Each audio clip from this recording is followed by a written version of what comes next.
So, I have the privilege of introducing our next speaker, Philip Haney. When the Department of Homeland Security was founded in 2003, its stated purpose was preventing terrorist attacks within the United States and reducing America's vulnerability to terrorism. By the time President Obama took office, Muslim Brotherhood-linked leaders in the United States were forcing changes to national security policy and even being invited into the highest chambers of influence. A policy known as countering violent extremism emerged, downplaying the threat of supremacist Islam as unrelated to the religion, and just one among many violent ideological movements. Department of Homeland Security charter member and recently retired frontline intelligence expert Philip Haney bravely brought up the people and organizations that threatened this nation to his chain of command. His intelligence information was eliminated, and he was investigated by the very agency assigned to protect this country. The national campaign by the Department of Homeland Security to raise public awareness of terrorism and terrorism-related crime, known as "If you see something, say something," effectively has become "If you see something, say nothing," which is the title of his new book, See Something, Say Nothing. And in my opinion, that is a dereliction of duty. Mr. Haney, with previous experience in the Middle East and intelligence community, exposes just how deeply the submission, denial, and deception run in his new book, See Something, Say Nothing. Haney's insider eyewitness account, supported by internal memos and documents, exposes a federal government capitulating to the enemy within and punishing those who reject its narrative. He will be signing books afterwards, so let's give a warm welcome to a true patriot, Mr. Philip Haney.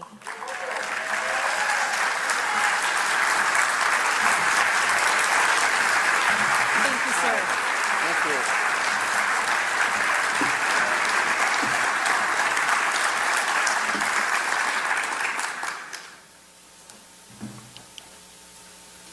They said push the green one. How you doing, everyone? Do I push the one that looks like the star or the arrow? Oh, there it is. Okay. I wanted to start out by telling you that I'm going to reiterate and basically prove every single thing that every single person has already said to you, but I'm coming to you from a different perspective, law enforcement. I'd like to ask how many people in the audience have taken the vow to protect their country from threat, both foreign and domestic. Look around, everyone. I'd give them a round of applause.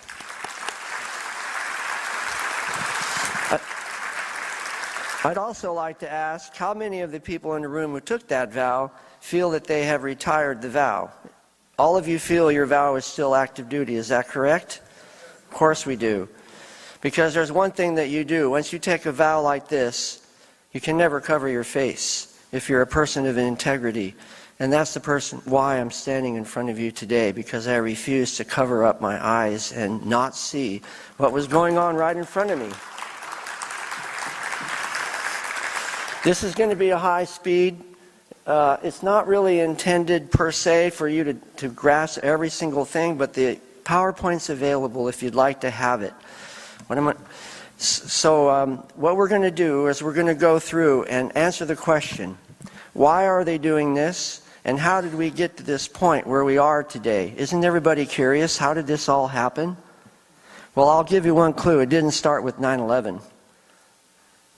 It started it's described what the intentions of both the progressive leftists and the global Islamic movement, whose strategy is to implement Sharia law. Ironically enough, you can find the motivation in those red words right from the Declaration of Independence. And that is that they seek to alter or abolish this current form of government.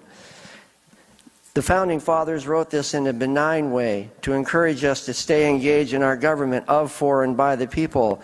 But the progressive leftists want to either alter it, hope and change, or have allied with people who want to abolish it completely, because according to the self-definition of Sharia law, It opposes all forms of human government, and that includes the U.S. Constitution. There are no exemptions to this dynamic, to this force of gravity that keeps all of the planets in the Islamic solar system orbiting it and in place. So that is where it comes from. And if you build your rebuttal and your strategy on our founding documents by recognizing what they intend to do, which is to alter or abolish our current form of government, it puts you on a solid foundation, immunizing you from a lot of charges of Islamophobic, racist bigotry, because after all, you're defending the documents that our country was founded on. Who is seeking to alter or abolish the U.S. Constitution? Well, let's start with this document right here. Some of you recognize that this is the explanatory memorandum. Up at the top is the word Al-Qaeda in Arabic. Highlighted in the blue box is the phrase that I wrote in English, Al-Qaeda al-Mutsima al-Islamiyya. That was written by the Muslim Brotherhood 10 years before any of us ever heard of Osama bin Laden. Al-Qaeda is not an organization, it's a concept. And it was formulated and crystallized by the Muslim Brotherhood here in the United States as early as 1987. The observant Muslim base is the reason for civilizational and/or settlement jihad. That is why they are immigrating to America, to come and coalesce into one solid unit with the intention, and it is intentional, to implement Sharia law, which according to Islamic theology is the grace and gift to mankind. They do not see it as an imposition, but they're not coming here to learn to like hot dogs and apple pie either. It's intentional, based on this concept of the Al-Mutsima, Al-Qaeda, the observant Muslim base. And you can see it in the English portion down below, and that it was authorized by the Shura Council of the Muslim Brotherhood. Within the Islamic, especially Sunni, Salafi, pro-Sharia, pro-Jihad world, the Muslim Brotherhood was founded as a revival organization, Al-Arab Al-Arabiya. That's what Arab Spring is in Arabic, and it doesn't really mean exactly what we think of when we say the Arab Spring. It actually means the revival of the Arab people, as it's characterized in the Quran, that they are the best of all people. And everyone that was a leadership position in that movement in the Middle East said so. All we had to do is listen to what their intentions were. Have we seen this icon before? The white words across the middle from the right is Al-Aqwan al-Muslimin on the left, and the yellow printing in the bottom is Wa'idu, which means prepare. Well, what are they preparing for? Preparing to terrify your enemies.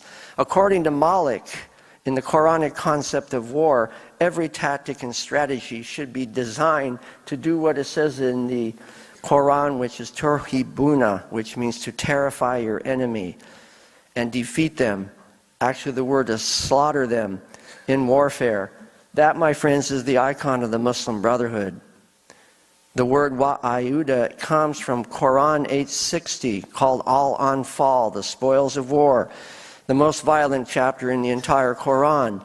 So my first rhetorical question would be, why in the world would an elected government form a formal alliance with an organization whose stated purpose, by the way, do you see any exclusion zones in the earth? And what does it imply with the swords?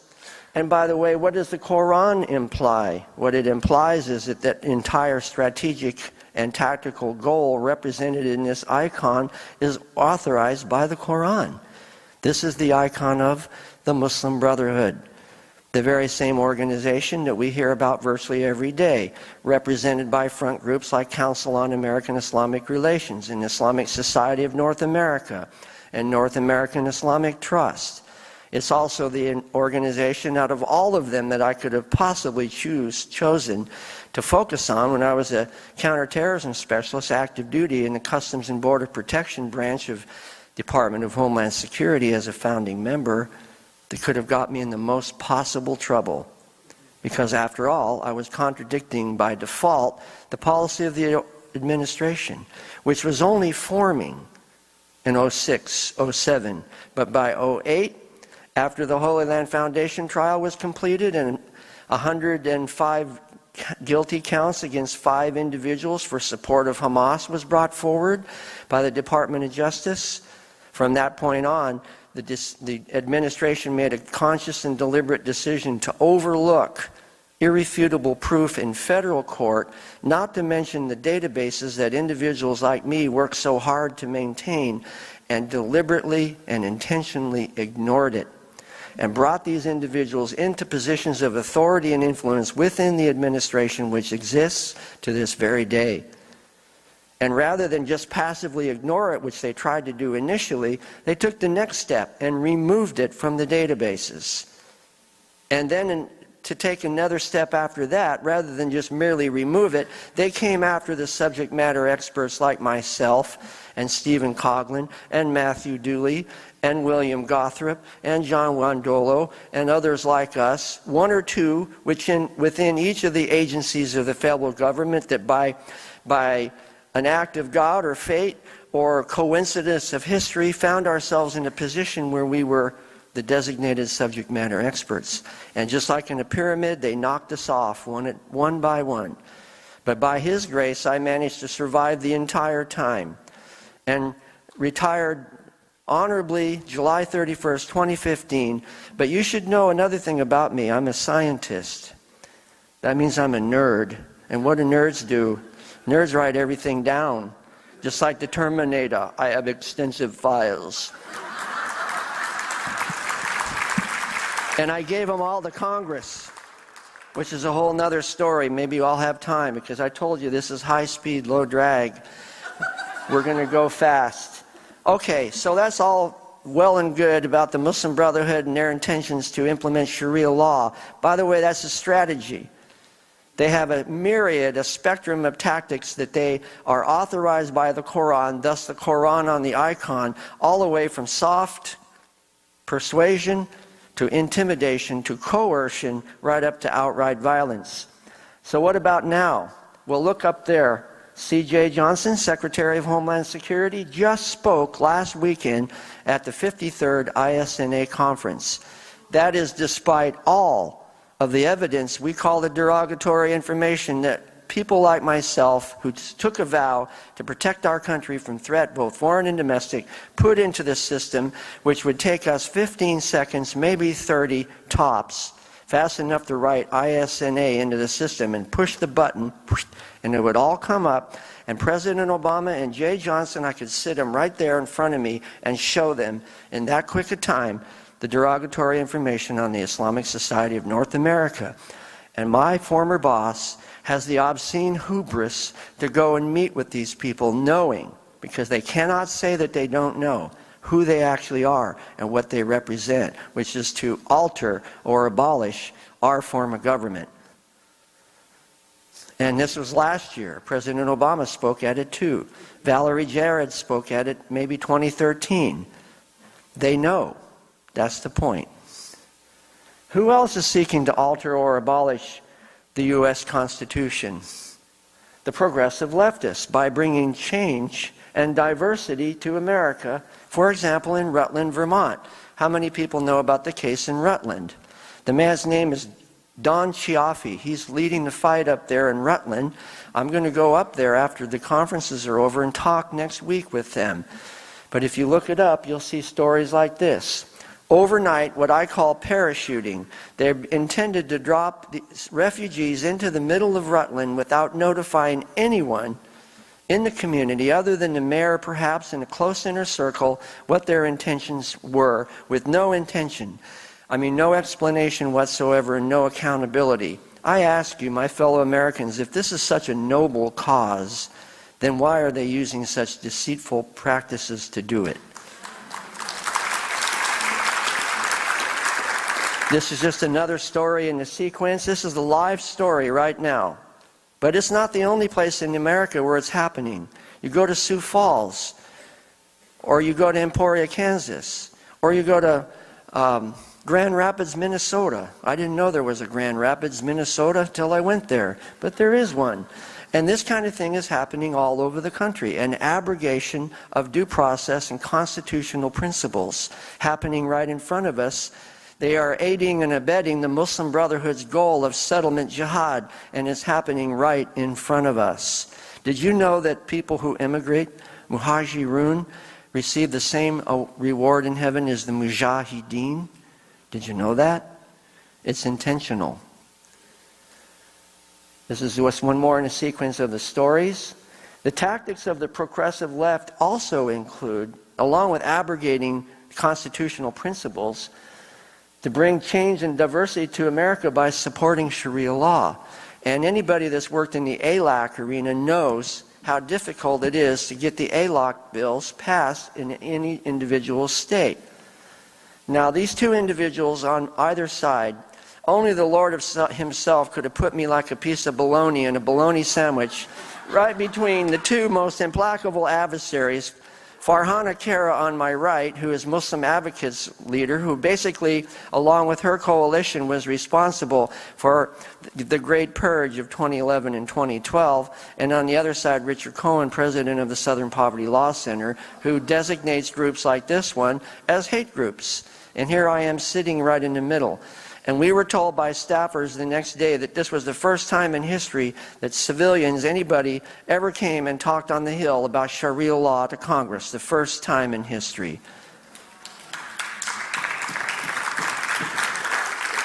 And then we find out that Farhana Kara and Richard Cohen have been receiving money from Soros. This is also a breaking story. Just like my book, everything that I talk about is actually a live story right now. It's happening right in front of us. Nothing in the story I wrote, which is, by the way, is not about me. It's about the Department of Homeland Security. It's America's story. It's not my story. I'm a steward of it. And that is why I have to maintain my own personal integrity, because if I shipwreck myself, I shipwreck the story. And then they can say, see, we told you. That's why we investigated him 9 times. That's why we took his gun. That's why we revoked his secret clearance. That's why we cut off access to all the systems that he used during the entire duration of his career. That's why we sequestered him the last month, and that's why he was under investigation by 3 branches of the federal government all at the same time the last 11 months of his career, because he makes these outrageous statements. But I was exonerated, and I retired honorably. And now we're starting to find more details of the story as it comes out, that these people have been taking money from progressive leftists to undermine our law enforcement. I call it intruding into the law enforcement arena, and they've done it very effectively. They're merciless, by the way. And here's just some more information how the Soros Foundation et al., the progressive leftists, have been pouring money into the media to alter the coverage and the narrative of their settlement program. Remember what it's called: settlement jihad, civilizational jihad. And here's another one in the sequence. How did we get here? Everybody wonders that. By the way, I've been on a book tour for the last really 2-3 months. I just came from 8 states in the Midwest, and I found out there are 3 reasons why people in America are upset. The first reason is because it's an upsetting topic. I mean, that's understandable. However way you approach it, when you begin to really grasp and apprehend what the goals and strategy and tactics of the global Islamic movement are, it's an upsetting topic. Just study history. That's upsetting enough. The next reason why people are upset is why nobody told them this before. How come we're 15 years down the road and we still don't know the basics about the ideology of the global Islamic movement? And all we ever hear is whitewashing and subjective definitions that nobody can ever define, because, by the way, it's impossible to define terms when you base policies on tactics. Countering violent extremism is a tactic. It's not the strategy. And tactics are like kaleidoscope. They change constantly. And if by some chance you are actually able to define precisely what a kaleidoscope looked like, in the next split second, it's already different. So you're in an impossible dilemma. You can never explain it. It's like trying to explain what chocolate tastes like. It's abstract. We can't do it. But if you base it on strategy means Sharia law is a book. It's not an abstract concept. It's an actual book. And you can use the power of that book, what it says in the book of Sharia law, as a bulldozer against the argument. And you can back yourself up with their own words, because the Sharia will find points of conflict between not only the U.S. Constitution in multiple places, but also state law, state civil law. And every state with ALAC is facing it from their position of points of conflict between Sharia. Peggy mentioned polygamy. Watch for that. I'll give you a homework assignment where they're going to start pushing for a recognition of polygamy as an exception based on religious freedom and religious practice. How did we get here? Well, this is 2001, and really what I want to show you, lots of detail. Again, you can have the PowerPoint, just work through the conference coordinators. All the URLs and all the information that I derive these sources from are all there in the notes, and you can go back and track your way through it. But from the very first, this is just days after 9/11, the government, law enforcement agencies were bringing the same cast of characters into positions of influence. You're talking CARE, MPAC, ISNA. And during my time as active duty, I documented 150 meetings that the White House had with either members of the Islamic Society of North America, of MPAC, Muslim Public Affairs Council, or CARE, or any other of several Muslim Brotherhood front groups, which, again, keep it in mind. We're at 2001, maybe you could make an argument that they didn't know, just for the sake of being polite. But after 2008, they have no excuse. That means that everything that happened after the Holy Land Foundation trial was deliberate and intentional on their part at the risk of the citizens of America. It's an abrogation of duty. It's a high crime and misdemeanor, if not even higher than that. When you know that there's a threat and you fail to identify it, you fail in your duty to protect citizens from threat, both foreign and domestic. And that's what those of us who took the vow signed up to do. And we take it very seriously. That's 2001. By 2002, you can see that the same groups have now been sitting before the FBI. We carry on. Does that say 2003? Here's Arab American Institute and some of the other groups like MPAC are now meeting more fully. It's starting to develop. By this time, the agency, DHS, is being formed. And at that point, in March of 2003, we were actually able to do our job. And one of the very first things that I started doing, based on my background as an entomologist, I was a field agricultural entomologist, and I worked in third world countries with farmers to reduce pesticide use. And one of my specialties was ants. And by the way, I know there's no such thing as a random ant of violence. Any more than there's no such thing as a random act of violence, because all ants belong to a colony. And the problem is the administration insists there is no colony. These ants are all just wandering around aimlessly, and every so often one of them goes a little crazy and starts biting all the other ants. No, that's not how it works. And here's another one. I can't read it from here, but it's basically reiterating that the State Department and the Justice, there's concerns about MPAC appearing with them. See, by this time, 04, is that right? Is that the year, 04? 05, it's starting to emerge. There's more going on here than simple liaison meetings and diversity outreach, and they're starting to realize that there's some kind of an influence going on. By the way, at this time I was already tracking these groups and putting them into the law enforcement system. It's called TECS, T-E-C-S. And I was given authorization by my management up the chain of command to do it, because I had the fortune of having an expertise based on Quranic Arabic in my time that I spent in the Middle East that I already knew. I'd seen these people up close and personal already. None of it was theoretical for me, and I hit the ground running. When I came into DHS, I was ready to go.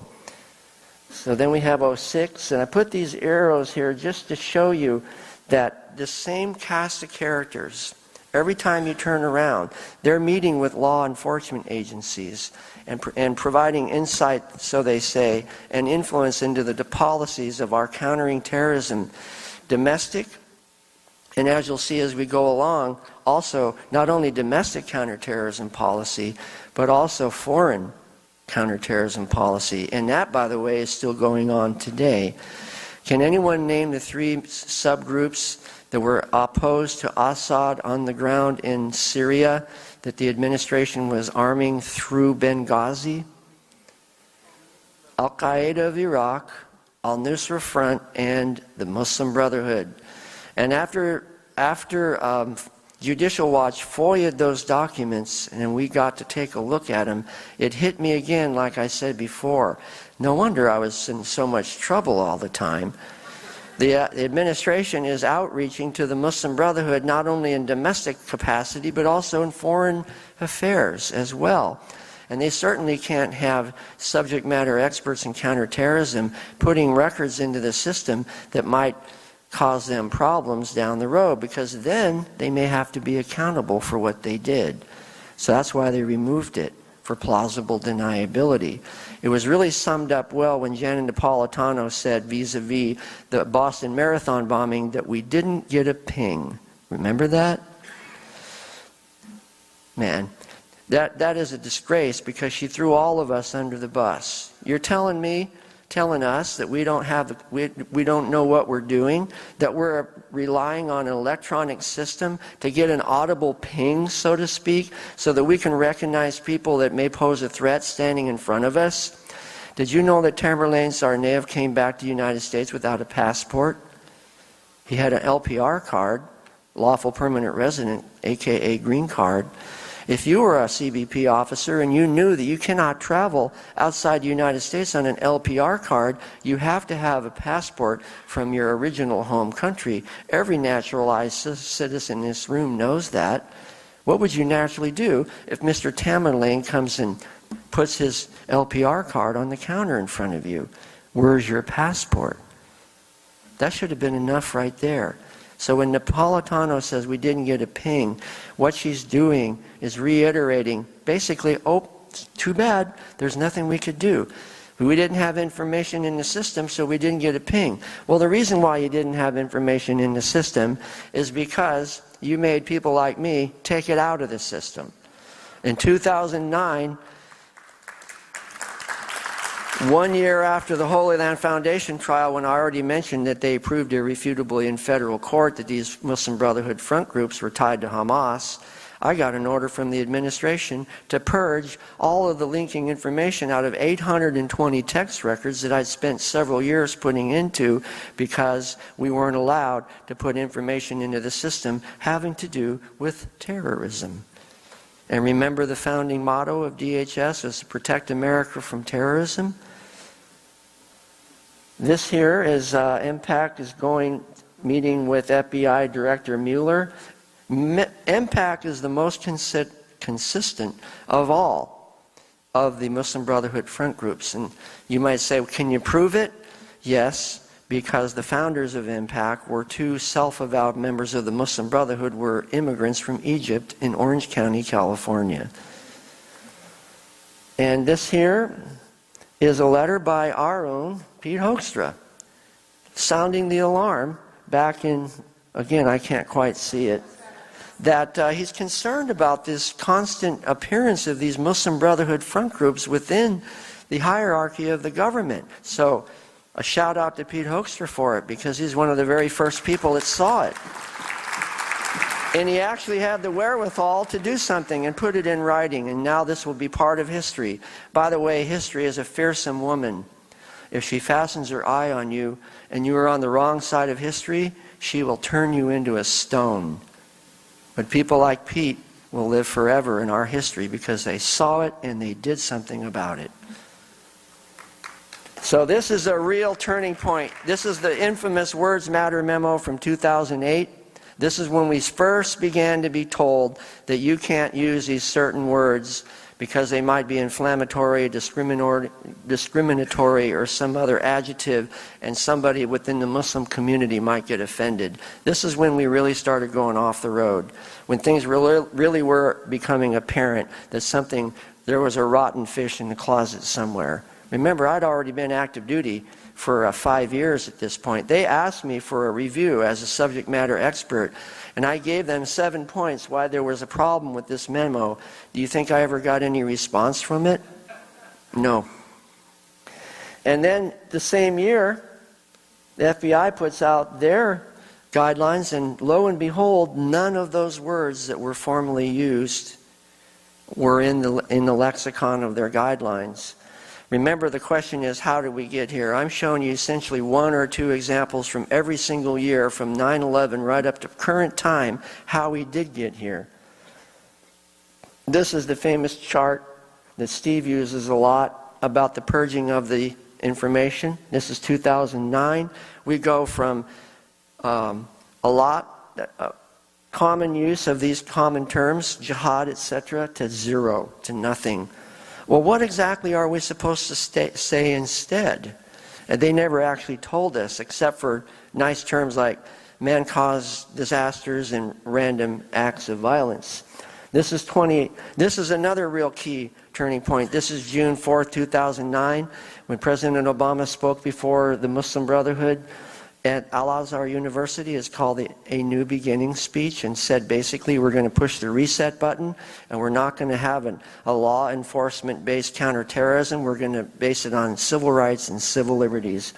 And Eric Holder backed him up with a memo basically directed at law enforcement that from now on you better base all of your cases not on law enforcement, but on a heightened sense of concern and focus on civil rights and civil liberties. And that's basically what led to the CVE policy, which is right here. This is the CVE working group that was spun up in the spring of 2010, and 6 members of Muslim Brotherhood front groups were put on that committee. I could talk all day just about those individuals alone. Here's the national strategy. The term Islamic extremism was removed from the 2010 National Security Strategy. Now we have no strategy, because remember, terrorism is a tactic. They never have known what the strategy of the global Islamic movement is, which is actually quite simple. Implementation of Sharia law. Not jihad, not violent extremism, not violent attacks, although there have been 29,200 and counting, which is 1 every 4 hours since 9/11, not to count all the wars that have been going on. Those are tactics. And the strategy, again, and all the Muslim groups agree, is implementation of Sharia law. I can't even read that one from here. Oh, this is close to treason. This is when they shut down the Holy Land Foundation trial. Peter King wrote a letter to Eric Holder asking why he never brought those 3 main groups, CARE, ISNA, and NAIT, to federal court. He never actually got an answer back. But of course, in retrospect, we see now they were purging information out of the system, not going after these groups. Again, the same scenario. I just put 1 or 2 in every year where the same cast of characters keeps meeting with law enforcement agencies. No wonder they're not investigating these groups. No wonder they couldn't tell that the individuals from the Fort Pierce Islamic Center were involved in terrorism, because they're not investigating the organizations. They're only looking at the individuals as if they have no connection whatsoever to any community, which anybody that knows in Islam or about Islam knows that the concept of being separated from the ummah, from the community, is absolutely horrifying thought. It's completely foreign to the worldview of Islam. This is FOIA documents from Judicial Watch talking about the Great Purge of 2011 and 12.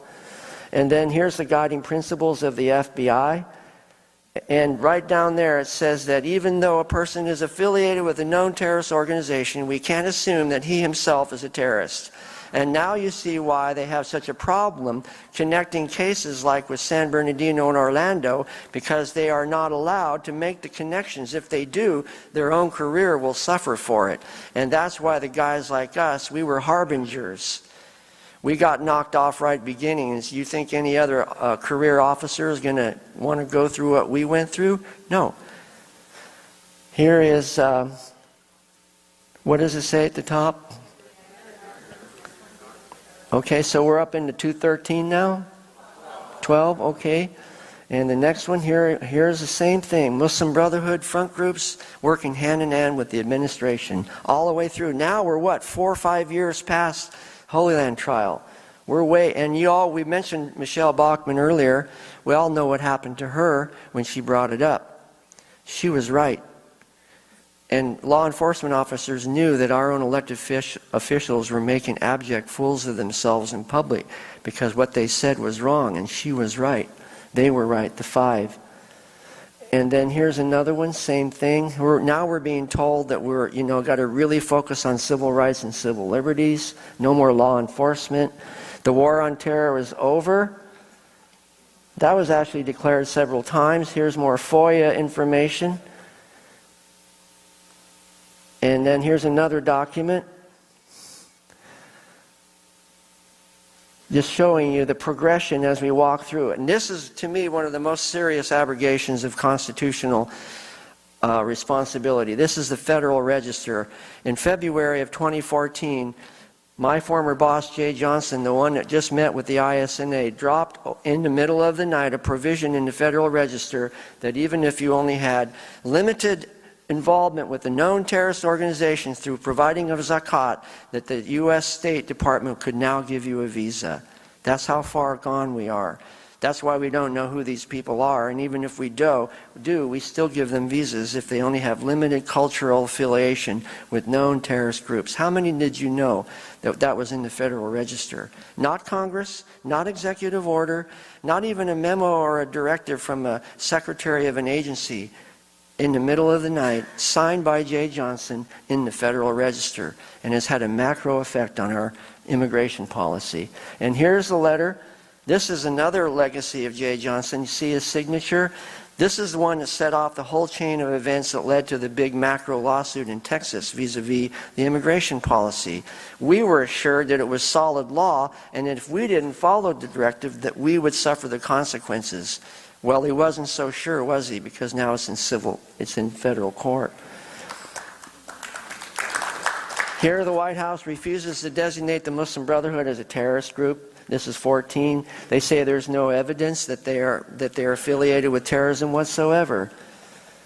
And then here's Eric Holder's legacy when he left quietly to law enforcement. For the first time in history, we are now including religion as a criteria to look at before we develop a case. In other words, we cannot consider affiliations with Muslim groups as a criteria for building a case. And I believe that's why the DOJ investigated me. They wanted to make me as a test case of the kind of federal officer they don't want, because I was apparently biased and discriminating because I talked about Tablighi Jamaat. Remember the group related to San Bernardino and Orlando that was shut down by the government? But then subsequently, the Darul Uloom Al-Islamiyah Mosque. Yep. So what about now? Same thing happening now? Yes, and I'm just going to go through these really quickly. This is all real-time stuff. We've been told several times that we don't have the ability to vet the Syrian refugees. Just think about that. Even people that are active duty now, who have some sense of integrity, are trying to tell the federal government, we cannot vet these people. And yet, you wait and see what we see in a few minutes. DHS Secretary Jay Johnson, we in the administration and government should give voice to the plight of Muslims. They're not even doing the most basic law enforcement approach to protecting our welfare and the integrity of our borders, but they have morphed totally into a civil rights and civil liberties advocacy group. And anybody that stands in their way will become the violent extremist. What does this one say? So while he's saying we should be giving voice to the plight of Muslims, American Muslims are saying they agree with Sharia law. You talk about an existential disconnect. It's like living in Alice in Wonderland where the dormouse has a 45. I mean, it's surreal and dangerous that these things are going on simultaneously, almost woven together, and yet this administration absolutely refuses to acknowledge what the people say plainly. So I'm going to keep pushing through this faster. And this is Jay Johnson. Did anybody see his response to Ted Cruz at the 2 days after my hearings? What did he say? I wouldn't recognize Mr. Hannon if he walked into the room. I told you, no, I don't know him, and no, I haven't looked into his claims. And are you concerned about it? Well, no, it's a really interesting political discussion, but it's really just labels and semantics. Well, I'm sorry, but the people that died in Orlando and San Bernardino are not labels and semantics. And the information that was deleted is not labels and semantics. It could have easily stopped the attacks if we'd been allowed to do our job. And here again, reiterating the administration's abject refusal to acknowledge the nature of the threat that's standing right in front of them. Islamophobia has hampering our efforts against the Islamic State. Now it's our fault, not their fault, just like the rape gangs. Don't entice or provoke the rape gangs, otherwise it'll be your responsibility, not them, yours. And that's the danger of these policies. They're telling us plainly they've imported thousands of these people into Europe. But it also applies to the United States as well, because pretty soon I'm going to show you a quotation from the U.S. Southern Command. By the way, this is right after the San Bernardino attacks. Nobody from the administration went to San Bernardino. The first place they went was to the Adams Center in Washington, D.C. Majid, standing behind him, is one of the top-level members of the Muslim Brotherhood. He's a former ISNA president.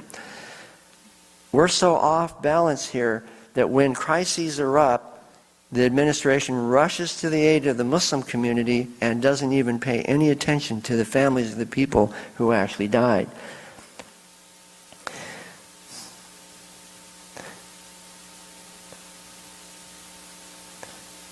And what is this one? DHS, 500,000 foreigners are overstayed their visas in 2015. Did you know that?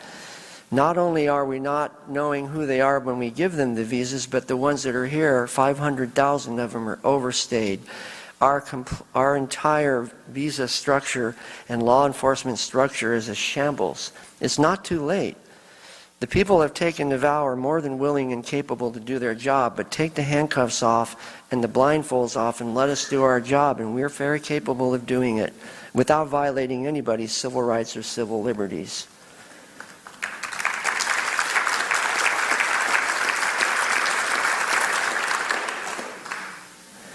I'm going to go ahead and finish up. By the way, CVE has morphed into a global organization, the Strong Cities Initiative. Despite all evidence to the contrary that the Muslim groups will not participate in the CVE policy, the administration is forging ahead and has turned it into a global level. This ties right into what was referred to earlier. UN Resolution 1618 and the Istanbul process that was facilitated and endorsed by Hillary Clinton during her time as Secretary of State. And here's some more. They're looking for other reasons why they shut down the Tablighi Jamaat case. I'm waiting for that. More stuff to come out. And here's what I mentioned earlier about the grooming gangs, aka the rape gangs, that it's the women's fault if something happens to them. And here's the thing about the Southern Command. In 2015, 331,000 migrants came over, and of them, 10% were for countries of foreign concern. And why is that important? Because there's a concept in Islam called what your right hand possesses. It's from Quran 4:3, the same verse that authorizes a man to marry up to 4 women, but also allows him to take captives. And when you say what your right hand possesses, that has what to do with the concept of plundering the unbelievers. You can take their property and even up into people for sexual slavery. It's in the Quran. So I'm going to finish up with that. I think we're very close to the end. And one last little note. The judge in Texas, God bless him, because he's standing strong, and he will not let this administration push him around, and he's forcing the Department of Justice people who've obviously been getting away with way too much. The Department of Justice investigated me. They convened a grand jury to indict me on criminal charges for 18 U.S.C. 1030 little a little 3, which is snuggled right next door to the charge that Hillary Clinton was. And of course I didn't misuse a government computer. It all had to do with providing information to Congress vis-a-vis the Boston bombing. But they tried every way they could to discredit me so that I wouldn't be able to stand and talk to you today about what I learned and what I experienced as a counterterrorism specialist within the Department of Homeland Security. So I really appreciate you listening today. Any questions?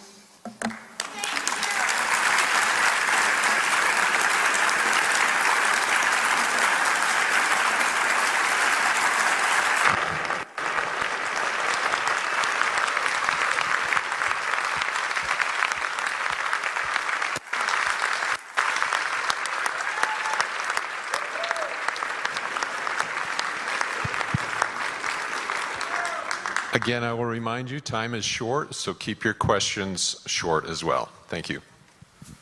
Question. Exploratory memorandum. We know there are over 300 unindicted co-conspirators. If we have a change in administration, will we see, can we see, or has all of it been purged, will we see them brought to trial? Well, we can start with the Muslim Brotherhood Terrorist Designation Bill. It's pending right now. Theoretically, it could be passed before the election. So those of you who do go on the Hill tomorrow, ask your elected officials what their position on the mirror bill. It's both in the Senate and the House, exactly the same language. Why or why not? Why have you not supported it, and what's the holdup?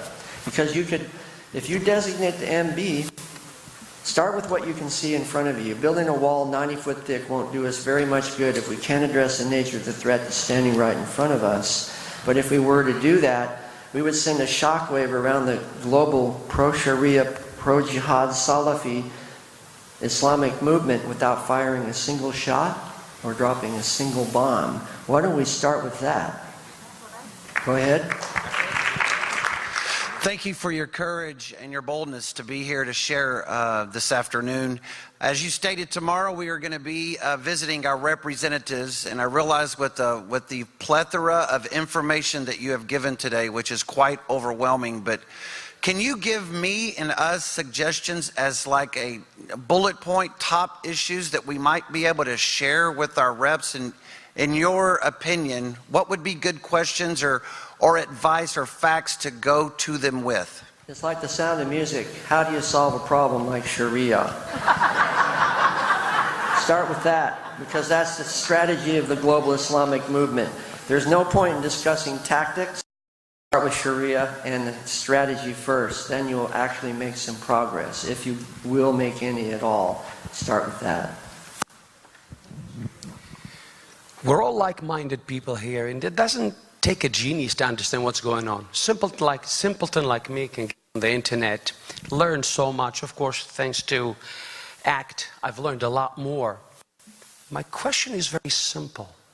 Where is Congress in all of this? I have no doubt that there are many Republicans sitting here, including me. While I see President Obama as a traitor, I see the Republicans representing us betraying us even more because we voted for them. And the real question is, when do we focus on the real? Term limits, get them out before they get corrupt. If our adversary's goal is to alter or abolish this current form of government, then by contrast, our goal should be to preserve the republic that was founded on constitutional principles. And if they fail to do that, again, there is no excuse. The information is there. There are plenty of people willing and able to convey it and explain it in a clear way.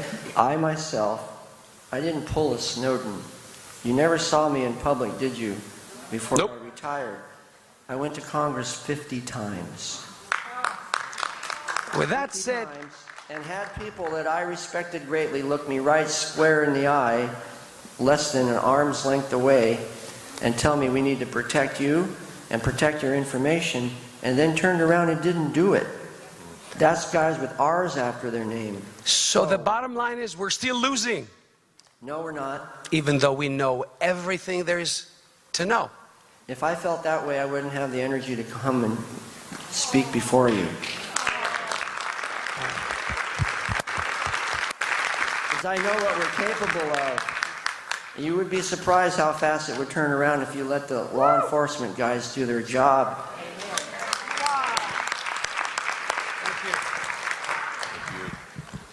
Hi. Phil, once and for all, you are the one that can put to rest as to whether or not the Quran could be reformed or any Muslim could truly be reformed. I'm friends with the reformers, and I'm friends on a common point, Sharia. As long as we're talking about Sharia and its malevolent influence, I'll be friends with anybody. Because we need to address that first before we get into second and third level fine points about whether it's possible to have Islam without Sharia. I do know historically that no effort to revive Islam has ever lasted more than one person's lifetime. Nonetheless, this is our lifetime, and I'll stand by anybody on that common point that Sharia law is a malevolent influence that has no place in our cultural society. And let's deal with that first. That's how I see it.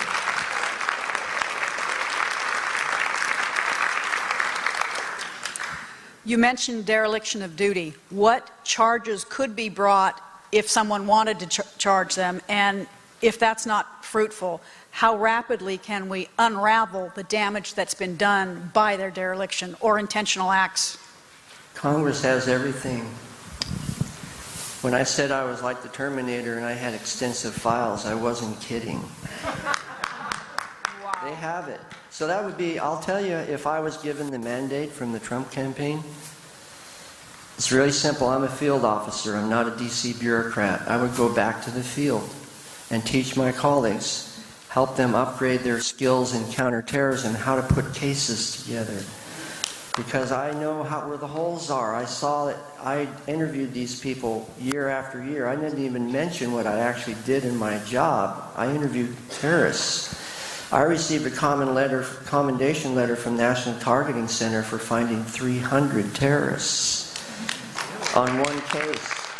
And so what I would do is I'd help the guys bring back up. I say guys and girls, I just say guys. Upgrade their skills, how to develop a case from A to B to Z, cooperating with their colleagues in law enforcement. And I know from experience by tracking the movements of the people that I interviewed that they are very aware that they're being watched. And they tried to avoid it. And by trying, we call it diverting. They went to another airport to try to avoid coming and talking to the guy with the white hair. And when they did that, it made me realize they're talking to each other and they know what they're doing. The problem was that my own colleagues didn't send them to secondary. They didn't have the skills to realize that some of these individuals they were meeting had active cases on them for 4 and 5 years and didn't even realize it. That's the kind of stuff I would address. And that would send a signal all the way around the world. Designate the MB, upgrade our skills in counterterrorism, and the whole world would know overnight that America is serious again about counterterrorism.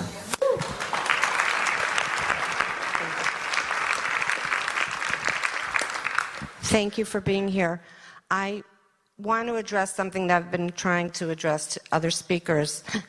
I feel that the future of our country is very much predicated on the education of our children. And if our textbooks are giving a false narrative and a false history, and our children are being indoctrinated with this, and I was also told by a school teacher that many of the textbook companies are actually owned by Muslims. I don't know if that's true or not. She's a teacher. I'm not a teacher. I think we all are very concerned about our children's education. And I don't know if you can address this or what. Well, I know that it's part of the overall gravitational force to implement Sharia law using education. That's just one spoke in the wheel. That's one tactical approach.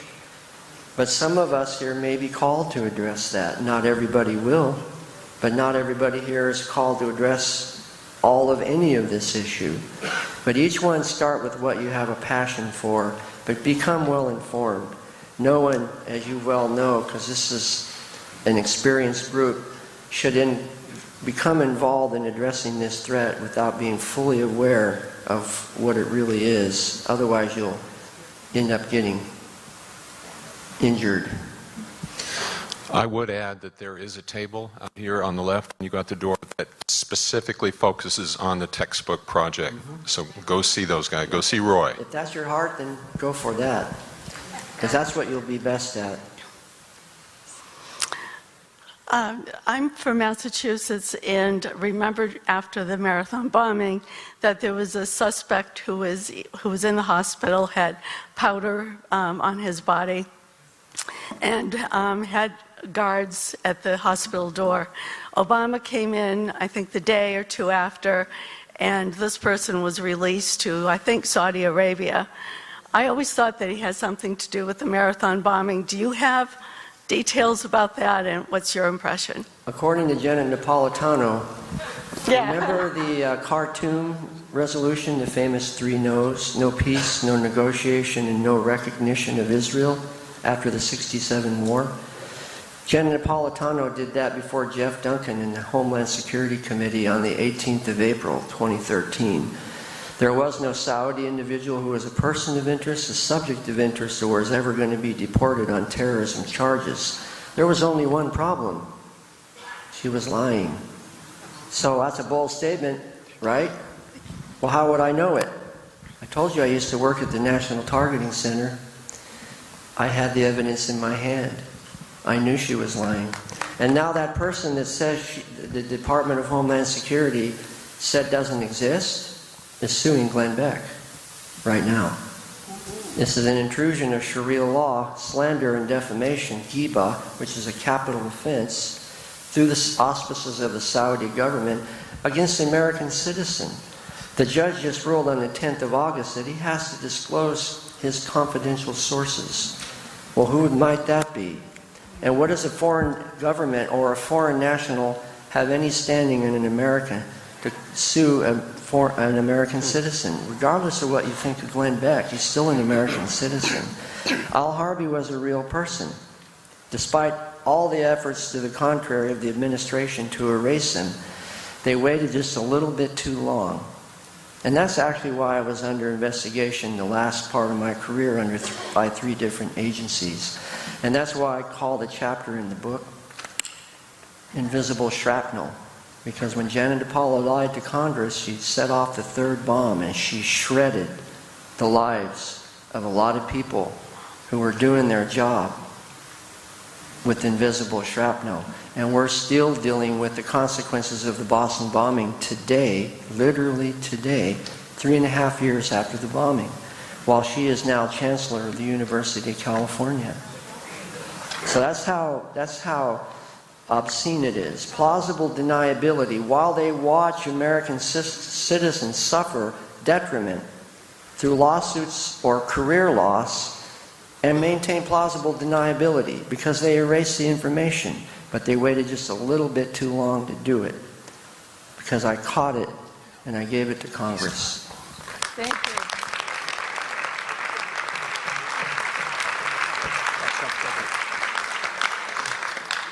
Thank you, Phil. Just one quick question. Have you been in touch with the Trump campaign or vice versa? And is there any possibility of him giving you the mandate if he was to get elected? Sign me up.